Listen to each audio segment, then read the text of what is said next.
Tavo radijas. Eteryje Vidas. Prasideda laida Tavo radijas, na ir kaip buvo žadėta, dabar kalbėsiuosi su atlikėja Rasa Kaušiūtė. Labas, Rasa. Labas, Vidai.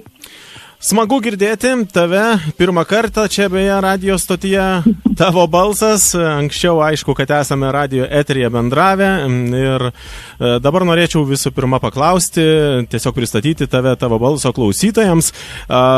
Tiesiog visada, kai kalbinu atlikėjus ir dabar kalbamės, kaip sakiau, pirmą kartą tavo balso eteryje, tai noriu paklausti tokio dalyko. Kiek esi metų scenoje ir truputėlį apie tą pačią pradžią, kaip viskas prasidėjo?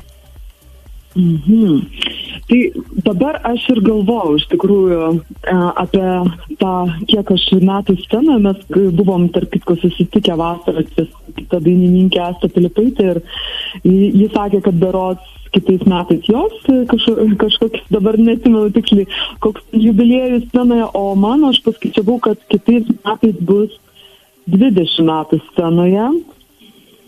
Tai čia turbūt skaičiuoju nuo tos datos, ne tai, kad kada ten pirmą kartą scenoje, bet tiesiog jau aktyviau viešai galbūt pasirodžiau televizoriai ekranuose, tai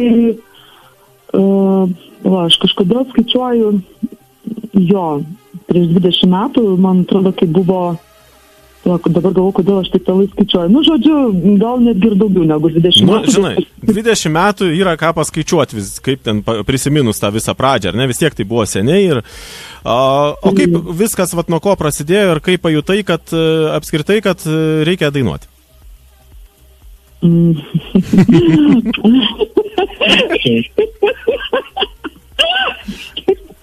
Geras klausimas, ar ne?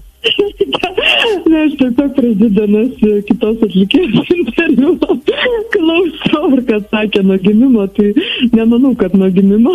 Tai nuo gimimo jau pradeda verkslenti, sako, tai dainuoti pradeda, bet man čia, žinok, labai daug atlikėjų taip sakė iš tikrųjų. Tai.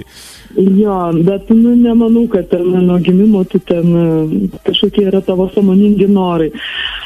Tai tiesiog kiek save prisimenu, o save prisimenu turbūt nuo kokių 3 metų, kad labai mėgdavau žiūrėti koncertus įvairius.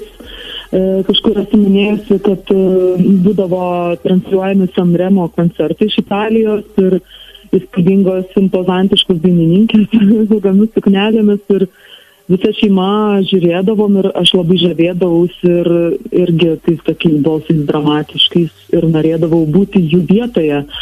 Tai tiesiog kiek save prisimenu, kiek aš ir norėdavau būti dainininkė, o tiesiog kadangi realybė nelabai sutapo su norais, nes buvau ir nedrąsi ir nelabai graži pasak šeimos narių, tai kadangi neišgąsdinti aplinkinių savo tais norais, tai slėpdavausi po dar kažkokiais kitokiais, kad ale veterinarė, aišku, ir gyvūnus labai mylėjau, veterinarė, rašytoja, bet visada pagrindinis noras būdavo būti dainininkė, štai tokia viešumą išeinančia, nors tuo metu labai nesiderino nei mano išvaizda, nei charakteris prie šito norą.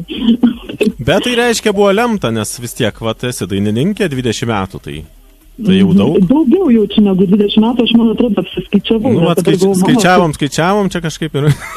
Jo, mano dabar galvoju, pirmas išėjimas į tą Euroviziją, kur ten buvau pastebėta labai, tai buvo 2004. Gerai, neįduokim tiek man metų. Bet jau lengva paskaičiuoti.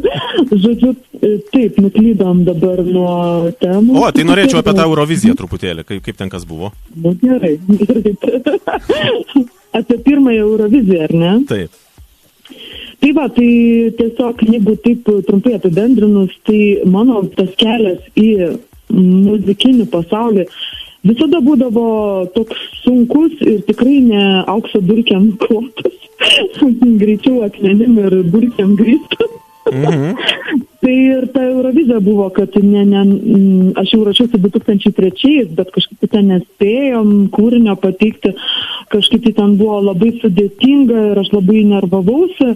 Bet už tai kitais metais labai gerai pasiruošėm ir mane tiesiog palaikė, aš tuomet dirbau Terabeloj, menų studijai, tai šitą visą studiją labai palaikė ir su palaikymu didžiuliu ir labai sklandžiai ir ryškiai, kaip ir norėjau, ir tiesiog vaizdinį tokį turėjau, kad oranžinė, kad ten atsimintų visą oranžinę ir darėm šou tokį truputėlį ir drastišką, tais laikais drąsų, galbūt šiuolaikinio šokio šokėjų Mantu Stabačinsku, kuris dabar yra labai žinomas šiuolaikinio šokio šokėjas ir vadovas. Tai vat ir tuomet patekau į laikraščių žurnalus kaip skandalinga atlikėja. Ir buvo kūrinys He Forgot That I'm His Baby. Tai buvo perdaryti iš mano labai labai lyriško kūrinio į tokį regį. Šiek tiek buvo perdarytas kūrinys. Ir toksai buvo šiek tiek tokiais taip pankiškai netgi skambėjo. Tai va, labai visiems patikau ir tame tarpe ir muzikologui Dariui Užkuraičiui, kuris paskui sakė, o kodėl tu taip pankiškai ir toliau nevarai, nes, visada pas mane būdavo tas toksai, kad charakterė kūryboje yra kelios tos rovės, keli charakteriai, kelios asmenybės, viena galbūt pankiška roko, kita labai lyriška, meditacinė, tai visom asmenybėm iki šiol labai tariuosi ir bendrauju. Tai va. Aha, tai žodžiu, turbūt per tos 20 metų buvo visokiausių tokių įvykių ir kuriozų galbūt netgi, pavyzdžiui, koncertų metu, gal su gerbėjais kažkas buvo, gal kažką galėtum tokio, tiesiog papasakot linksmesnio. Linksmesnio, tiesiog kiekvienas koncertas, galbūt ne kiekvienas, bet dauguma koncertų provokuoja tokį charakterį nepasimetimo ir improvizaciją koncerto metu, tai galbūt iš tokių ryškesnių, kur dabar prisiminčiau, tai buvo privatus koncertas, kai mes su grupe dainavom, berods Kram Plazai Vilniuje, tam Sky bare, kažkoks buvo lyg asmeninė šventė, dabar tiksliai nepamenu. Ir įpusėjus koncertą tiesiog sugedo aparatūra, tiesiog kažkas atsitiko. Ir mano gitaristas nusprendė vykti namo, pasimti atsarginę ten dalį, bet kas baisiausia, mes dar tą renginį ir vedėm. Ir vedėm, ir dainavom. Ir tiesiog mes suvokiam, kad mes net negalim vesti jo, nes mūsų negirdės. Tiesiog yra daug žmonių, reikia vis tiek mikrofonas neveikia. Tai mes susidarėm kambarėlį, kad mes nežinom, ką daryti, mes atsistojusios ten liūdnai atrodytume su savo vien tik tai balsais bandydamos kažką ten. Žodžiu, mes laukiam kambarėlio, o gitaristas važiavo į namus tos aparatūros ieškoti, tada ten, ten kažkaip nepavyko ten įeiti.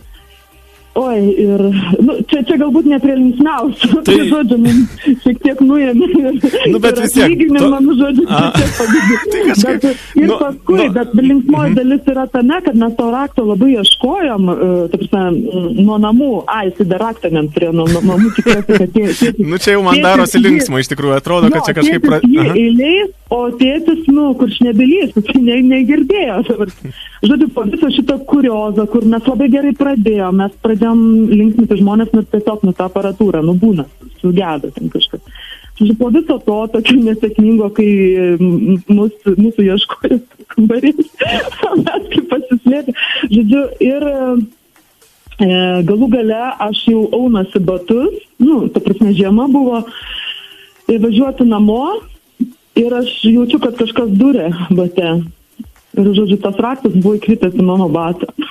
Tai, žodžiu, aš taip klausau dabar ir taip į liūdnumą truputėlį nuėjai, ar ne, ir vėl prie linksmumo. Dabar linksmesnį papasakosiu irgi su aparatūra, kai buvo dingusi vieną kartą ir tiesiog, bet, ten 5 minutėm, sako, jūs mergos kažką darykit, o aš tuo tarpu, tai, ten kažką reguliuoju aparatūrą, kad nesigautų. Ir tada, tada jau, kaip sakant, buvom scenai, tai tiesiog akapela, pradėjau improvizaciją, ten yra toks svingo kūrinys Hit Roadjack, pradėjau visų balsų plėšti tą Hit Roadjack ir sakau, dabar improvizuosim ir mes ten 5 minutės improvizavom su žmonėm ir tai buvo taip netikėta ir taip gerai, kad paskui, kai jau ta aparatūra atsigavo, tai tas vakarėlis įgavo tokį pagreitį, kad tiesiog nunešė tokia banga į euforiją visuotinę ir, aišku, tada buvo streso, bet tu žinai, tau reikia kažką daryti, tu esi scenoje 5 minutės kažką daryti. Ir darai. Bet, žodžiu, nebuvo taip, kad koncertas visai neįvyko. Ne. Nėra buvę taip. Pačiam vidury. Ai, vidury čia. Ilgo rock'n'rollo dalis ir staiga tyla. Ir jeigu mes padarysim pauzę, kažkur išeisim, tai, žinot, kaip su tom pauzėm, didžiai žino, negali būti pauzė, viskas turi augti. Tai jau čia taip. O tu žinai, kas yra didžėjaus sapnas, truputėlį nukrypsi nuo temos? Dabar apie didžėjus pradėjai. Kai aparatūra sugenda, ne? Tai taip, kai sapnuoji, kad nieko negali paleisti eterį ir tada išpila prakaitas ir, žodžiu, tai bjauriau nebūna negu tokie sapnai ir tokie dalykai, jeigu atsitinka. Aš atsimenu... Aš sapnuoju, aš atsiprašau, kad pertraukiu. Aš dabar dažnai pastaruoju metu sapnuoju, kad aš esu nerandu natų arba ten nepasiruošus koncertui, kaip nors ten suknelės nerandu. Čia yra dainininkų sapnai tokie. Bet čia dabar dėl to paplaukė tie dideli koncertai, už mėnesio Kotrynos bažnyčioje 20 lapkričio ir Panevėžio muzikiniam. Tai dabar apie tuos koncertus. Dar tik norėjau dadurti tokį dalyką, kad man yra buvę tekę būti vienos labai populiarios kažkada grupės koncerte ir iš tikrųjų sugedo tą aparatūrą pačioje pradžioje, kad ten kažkas nepasileido ir, žodžiu, nebepasileido visai ir tada teko palikti tą salę, grąžino už bilietus pinigus, bet vis tiek buvo liūdna. Iš tikrųjų liūdna, nes tokiais atvejais vis tiek tu stengiasi kažką daryti, jau ten skambinę ar į tą miestą, kas turi ar kažką, bet jeigu tu supranti, kad jau viską padarė ir vis tiek nebegali daugiau nieko padaryti, tiesiog susiklosto tokias aplinkybės, tai tiesiog čia yra tų muzikantų gyvenimas. Tai nuolatinis stresas. Tai iš tikrųjų dabar norėčiau ir klausti apie koncertus, kas artimiausiu metu, kur galima Rasą Kaušiūtę bus išvysti. Tai artimiausiu metu bus Grand koncertai, tikiuosi, kad susirinks žmonės ir bus Grand, bet nors ši programa tikrai yra nuostabi ruošiama. Tai pirmas koncertas bus lapkričio 20 dieną Šventos Kotrynos bažnyčioje ir čia pristatysiu savo, kaip ir LP, būsimą vinilinę plokštelę arba autorinių kūrinių albumą. Fiziškai aš nesu tikra ir suspėsiu išeiti, bet jau pristatysim. Tai ir tiesiog bus mano visi kūriniai iš naujausio albumo būsimo. Taipogi bus svečias Artūras Novikas ir dabar tokia shocking news dabar bus, kurio merginų ansamblis, 4 merginų berods ansamblis, a cappella, atliks mano lietuvių liaudies aranžuotą kūrinį Rūta Žalioji. Tai šitas kūrinys rašytas, aranžuotas nežinau, gal prieš 15 metų ir yra vieną kartą tik tai skambėjęs mano mokinių kažkokiam konkursui. Tai dabar bus profesionalo atliekamas. Taipogi, kas įdomu, tai bus seniausias, mistiškiausias instrumentas arfa, porą kūrinių tokių labai tyrų, įdomių bus atliekamas su arfa, violončelė, tik tai. Apskritai aš ieškau tokio labai minimalistinio akustinio skambesio. Na ir dar iš tokių dalykų, kad taipogi per tą kūrinį, vieną iš tų, kur su arfa ir violončelė bus atliekamas, Požeminės upės, pavadinimas jo, taipogi bus atliekamas sakralų šokis, Mandala Dance. Bet pirmą kartą viešai, nes paprastai šis šokis atliekamas, kaip pasakyti, netliekamas viešai. Jo ištakos yra šokis skirtas galbūt prie šventyklų kažkur ten šokti arba praktikuotis moteriam savo transformaciją, augimą. Bet kadangi aš lankau Mandala Dance šokius, tai vadovė Diana mielai sutiko sudalyvauti. Tai bus kviestinis svečių ir bus mano be abejo muzikantai iš Lietuvos ir Latvijos. Iš Latvijos bus kontrabosistas Norbert Kraucis ir Andris Buikis, perkusistas, nuostabus žmonės, muzikantai, lietuviai, pianistas, gitaristas, violončelininkas, kaip ir minėjau. Ir bus tiesiog karantino arba po karantino metu sukurti kūriniai, tokie vat įvairiausi, bet jų požymiai galbūt tokie paslaptingumas, mistika, transformacija, bet aišku, ir tokių žemiškų, kaip pasakyti, bus kūrinių tikrai visiems pažįstamų, galbūt būsenų, ir tokių jau sakralesnių, tokių mistiškesnių galbūt. Tai vienas iš tų žemiškų žymintis mano praeitą gyvenimo etapą, pavyzdžiui, bus You Are My Alcohol, priklausomybė, ar ne? Iš tokių jau naujesnio, tokio meditaciškesnio laikotarpio, tai galbūt ir požeminės upės, vakaras, tvankuma. Tai va, apie tą tvankumą dabar. Kaip tik aš šį kūrinį jau paruošęs, tai bus šiandien premjera čia Tavo balso eteryje, visiškai nauja daina. Na ir apie ją norėčiau, kad papasakotum ir ją dabar pagrosi čia mūsų eteryje. Tai jau pasakoti. Taip. Čia vandens reikia sugerti, daug šneku gerai. Visų pirma, tai aš kažkaip pažiūrėjau tą radijo stotį, labai gražus pavadinimas Tavo balsas. Ir man atrodo, kad labai čia atitinka tą mano kūrinį, dabartinį, kurį... Ačiū už komplimentą, beje.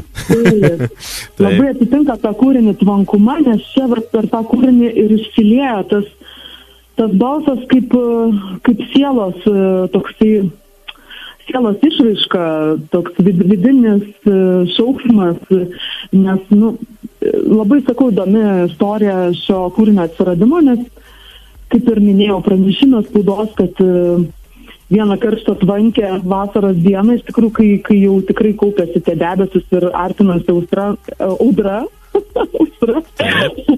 tai tikrai buvo labai toksai viduje jausmas kažko labai daug viduje ir tas turi kažkaip išsilieti ir va tas pojūtis buvo toks stiprus, kad aš tiesiog pradėjau diktofoną kažką improvizuoti ir dainuoti ir taip improvizavau be sustojimo gal 5-6 minutės, paskui galvoju, visai čia įdomiai.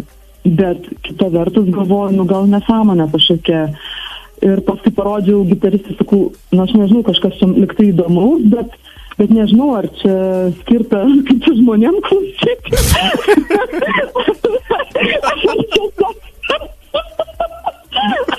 Čia geras. Jis tai sako, įdomi, ir kažkaip jis mane padrasino. Sako, žmonėm tiks, ar ne? Sako, gal tik su žmonėm. Ne visiems, sako, bet gal tik. Tai aš tada sutrumpinau šiek tiek tą improvizaciją, tokia padariau šiek tiek kultūringesnė, nes ten buvo visai jau ten tokia labai užplėsta, ir 6 minutės, tikrai sudėtinga gal iškentėti šiais skubos laikais. Gerai pasakyta, jo. Aš galvoju, kodėl dabar taip dainos trumpėja? Bet rimtai, nes, anksčiau kažkaip būdavo tai ilgos labai dainos, dabar kažkaip trumpėja vis dainos. Tai dabar, žiūrėkit, tai dabar noriu, aš tokia esu kaip prieš srovę truputėlį einanti, tai noriu paprieštarauti tam skubos laikams ir prie to lėtumo, grynumo sugrįžti prie minimalistinių instrumentų, kad būtų klausimas, o ne vien tik tai šautenai kažkokie ritmais uždaužiamas. Bumčik, jo. Jo, tai yra, tiesiog tu uždauži tais ritmais, man patinka ritmai, aišku, be abejo, bet... Su protu, kaip sakoma, ar ne? Jo, mes norim atsipalaiduoti, kad per tą triukšmą, kad negirdėtume, ko mes iš tikrųjų norim, ko širdis šaukės ir kad tik, užpilti tais svaigiais gėrimais, užvalgyti maistu, tuo greičiu, kad tik, mes tokiu greičiu bėgam nuo savęs, tai aš tiesiog paprieštaraudama šitam, tai viską taip, dėja pas mane ganėtinai tokie ir ilgokie tie kūriniai, gal trumpiausias 3 minutės, bet šiaip 4-5 minutės. Nėra kur skubėti. Tai iš tikrųjų pasiklausom tada dainos, nes aš jau žiūriu žiūriu, kad mes čia 20 minučių netgi plepam, tai aš jau padariau tokią išvadą, kad reiktų man, Rasa, vėlgi tave kažkada pasikviesti jau dabar į tavo balso studiją ir pasikalbėti čia kokias 5 valandas. Juokauju. Gali būti. Jo, bet tikrai, manau, turėtumėm ką paplepėti, čia gyvai būtų aišku, kad daug smagiau ir manau, kad šitą dalyką kažkada tikrai gyvendinsim. O dabar dėkoju už pokalbį, spaudžiu mygtuką ir groju kūrinį čia visiems tavo balso klausytojams. Taigi, Rasa Kaušiūtė ir Tvankuma. Sėkmės tau, Rasa, ir toliau kūryboje ir lauksim vėlgi naujų dainų ir linkiu, kad tos geros idėjos ir toliau tave lankytų ir ta kūrybinė sėkmė. Ačiū tau už pokalbį. Ačiū. Iki.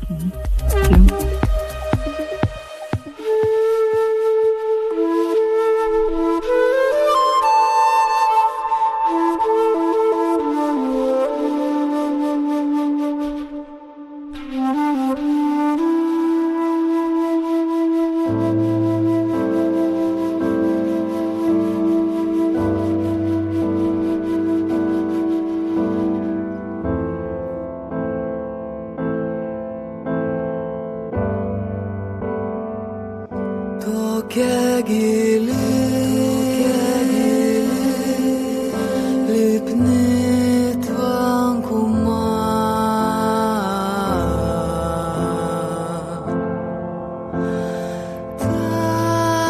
tavo indrijas skverbiasi mane.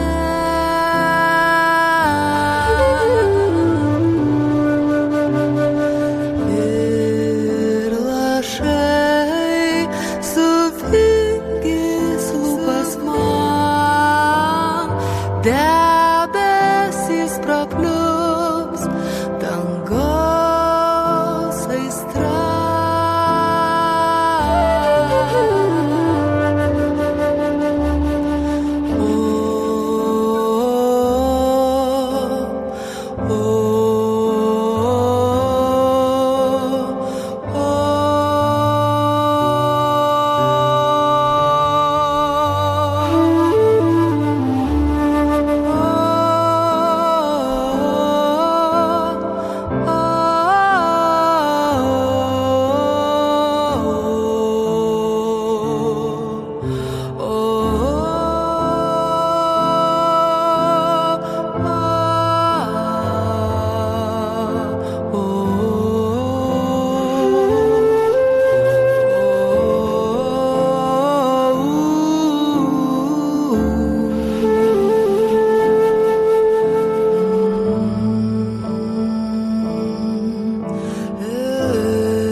Tavo balsas.